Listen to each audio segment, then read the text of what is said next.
নমস্কার, আমি কিশোর ব্যানার্জি। পূর্ব বর্ধমান ঘটলচটি উদয়াচল। বিশ্ব কবিতা দিবস উপলক্ষে আমার লেখা একটি কবিতা পাঠ করে শোনাচ্ছি।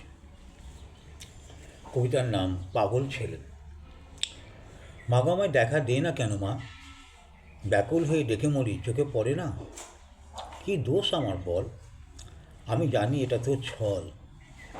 তোরাই পাগল ছেলে, দেখ না মা একবার চোখে চেয়ে, কতজনে কত কিছু বলে ঢিল ছোড়ে। পাগল ছাগল ভেবে মারে আমাকে, মাটা পেটে দেখ না মা কত রক্ত। কি করবো বল, ভাগ্যে লেখা আছে হয়তো, কেঁদে কেঁদে মরি, রাস্তায় ভিক্ষে করি। কখনো কেউ দেয় দুটি ভাত, তাই খেয়ে থাকি। তোকে দেখবো বলে মন্দিরে একটু বসি, যাবো কোথায় অন্ধকারে, তাই ঘুমিয়ে পড়ি। কেঁদে কেঁদে যাবো কোথায় তুই বল, তুই তো মা, এটাই আমার কাছে সবচেয়ে বল। তোর দয়াতে আমি আছি বেঁচে, ঘুম ভাঙলেই দু চোখ দিয়ে দেখি তোকে। আমি চাই না মা কোনো কিছু, মা বলে ডাকবো, বাসনা এইটুকু।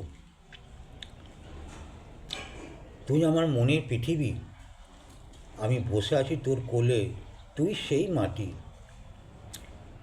আমি থাকবো বেঁচে, তুই আমার সব। কী হবে বেঁচে, একদিন তো হব সব। নমস্কার, ভালো থাকবেন।